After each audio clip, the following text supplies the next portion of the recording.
So Popper's going to begin this beautiful passage by talking about the optimistic epistemology of Bacon and Descartes. Now, what was that? Well, the optimistic epistemology of Bacon was that we could observe the facts of reality, okay? Observation was the thing that allowed us to come to certain knowledge of a kind. This is the empiricist doctrine, okay? This is what we inherit from the Enlightenment British thinkers in the form of Bacon.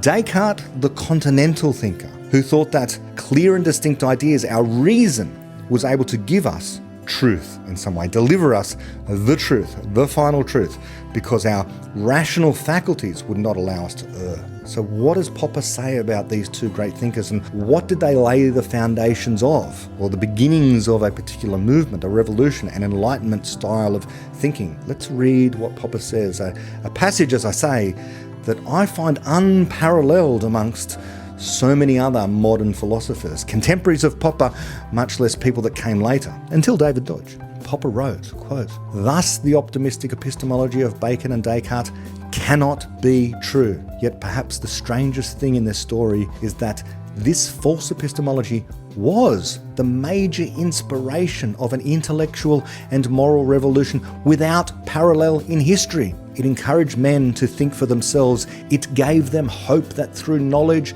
they might free themselves and others from servitude and misery. It made modern science possible. It became the basis of the fight against censorship and the suppression of free thought. It became the basis of the nonconformist conscience, of individualism, and of a new sense of man's dignity, of a demand for universal education, and of a new dream of a free society. It made men feel responsible for themselves and for others, and eager to improve not only their own condition, but also of their fellow men.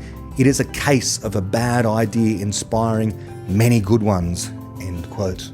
Again, as I say, speaking of unparalleled, that's unparalleled. That's beautiful.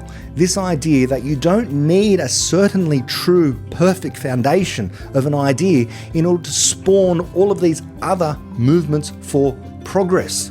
Progress can happen because you can take what is true within an idea, although you might not be able to articulate it, and use it in order to solve problems elsewhere. So these ideas of Bacon and Descartes, yes, we get from Bacon the idea that observation, that our senses provide us with something. It's important to use our senses, to use observation in things like science, to decide between the theories we guess.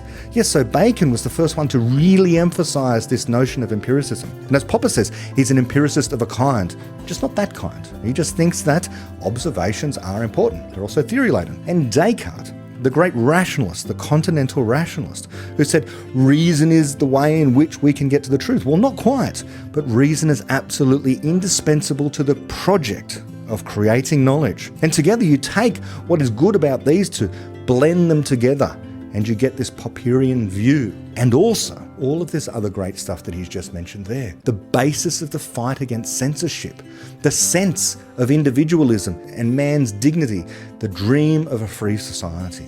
So that comes from Bacon and Descartes, who ultimately, their ideas ultimately were false, but they contained within them the seeds for progress and for the rest of the Enlightenment that followed, and further, for the concept of objective knowledge that Popper has gifted to us and which David Deutsch has now taken even further.